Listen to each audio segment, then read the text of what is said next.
प्रदेश के मुखिया माननीय योगी जी स्वयं नाथ संप्रदाय से आते हैं कि यदि आपको ऐसे किसी सन्यासी, साधु, संत, अखाड़े का नाम अगर याद हो जो सरकारी पैसे पे वहां रहता है तो मुझे भी बताने का काम कर दे।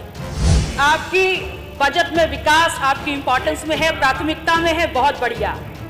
और इसलिए क्योंकि लगातार उन्हीं गड्ढों को भरने के लिए आप बजट पे बजट देते चले जा रहे हैं कि आपके आसपास ही बैठे होंगे कोई अपने ही होंगे जो पिछले कार्यकाल में अपने गाल बजाते हुए बोल रहे थे कि 100 दिन में गड्ढे भर देंगे, 100 दिन में गड्ढे भर देंगे। 300 करोड़ का पुल 3 महीने भी नहीं चल पाया।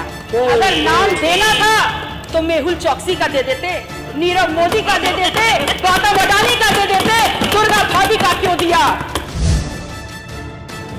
अधिष्ठाता महोदय, आज आपने मुझे बजट 2023-24 पर बोलने का अवसर इस सदन में प्रदान किया। इस बाबत मैं आपको धन्यवाद प्रेषित करती हूँ। सरकार इतने गाजे बाजे के साथ और बजट में की हुई तमाम घोषणाओं के साथ आगे बढ़ रही है। आपको बहुत बहुत मुबारकबाद। लेकिन आगे बढ़ने से पहले ये जरूर सरकार सुनिश्चित कर ले कि पिछले कार्यकाल में आपने बजट के माध्यम से विभिन्न योजनाओं को आवंटित जो सरकारी पैसे में बंटरबांट किया है वो ना होने पाए, और अगर हो तो उसकी जिम्मेदारी कौन लेगा, ये पहले जरूर सुनिश्चित कर लें। कुंभ के नाम पर लगातार पैसा सरकार दे रही है, लेकिन मेरी विडंबना ये है और मैं ये नहीं समझ पा रही कि वहां पर कौन सा ऐसा सन्यासी है, कौन से ऐसे साधु संत हैं, कौन से ऐसे अखाड़े के पांडाल हैं जो वहां पर सरकारी पैसे पर रहते और खाते हैं। हमारा यह सौभाग्य है कि हमारे प्रदेश के मुखिया माननीय योगी जी स्वयं नाथ संप्रदाय से आते हैं। मैं नेता सदन से पूछना चाहती हूं कि यदि आपको ऐसे किसी सन्यासी, साधु, संत, अखाड़े का नाम अगर याद हो जो सरकारी पैसे पे वहां रहता है तो मुझे भी बताने का काम कर दे। मैं आपसे कहना चाहती हूं कि आप स्वयं जानते हैं और आपसे भली भांति कोई नहीं जानता कि आस्था दिव्यता का प्रतीक होता है, और आप उस दिव्यता को भव्य बनाने के नाम पर अरबों खरबों पैसे देने का काम कर रहे हैं और खुश हो रहे हैं। चलिए दे दिया, मान लेते हैं, लेकिन ये तो बता दीजिए कि आपने जो ये अरबों खरबों पैसा कुंभ के नाम पर दे रहे हैं, हिंदुओं की आस्था के नाम पर दे रहे हैं, इसका बंदरबाट ना होने पाए, इसकी लूट ना होने पाए, ये आप कैसे सुनिश्चित करेंगे? आपकी सोच और आपके बजट में विकास सबसे ऊपर है, ये बात तो समझ में आ रही है और बजट को देखने में लगता भी है। शायद इसीलिए बार बार उन्हीं गड्ढों को भरने के लिए, पूरा सुन लीजिए मान्यवर, पूरा सुन लीजिए, तब ताली बजा लीजिएगा, क्योंकि अब तालियां रिवाइंड नहीं होंगी, अब तालियां रिवाइंड नहीं होंगी। आपने लगातार, आपकी बजट में विकास आपकी इंपॉर्टेंस में है, प्राथमिकता में है, बहुत बढ़िया। और इसलिए क्योंकि लगातार उन्हीं गड्ढों को भरने के लिए आप बजट पे बजट देते चले जा रहे हैं।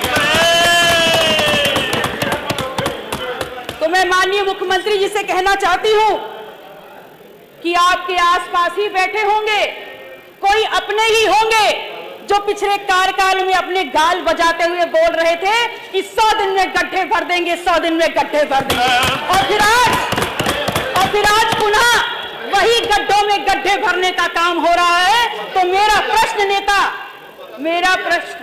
नेता सदन से है, और मान्यवर आपके माध्यम से मैं अपनी बात उन तक पहुंचाना चाहूंगी कि इस प्रश्न का उत्तर जरूर दे दें कि गड्ढों में गड्ढों कर करके जो आप पैसा वहां ढांकने का काम कर रहे हैं उस पर क्या कार्रवाई होगी, इसका जवाब भी दे दीजिए। और मैंने ये प्रश्न इसलिए पूछा क्योंकि मेरे क्षेत्र सिराथू में एक पुल बनता है, शहजादपुर का पुल, लगभग 300 करोड़ रुपए का वो पुल बना, और उद्घाटन के 3 महीने बाद उसकी सरिया उखड़ उखड़ के ऊपर आने लगी, और नाम दे दिया दुर्गा भाभी सेतु।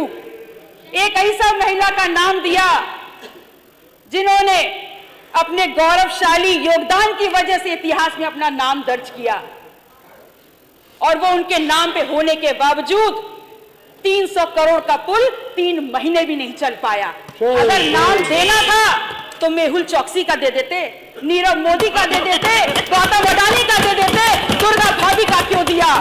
अगर दुर्गा भाभी का दिया था तो कम से कम उसकी क्वालिटी, उसकी गुणवत्ता तो इतनी मेंटेन कर लेते कि कम से कम उतने साल तो वो चल जाता जितना पुराना इतिहास दुर्गा भाभी का है।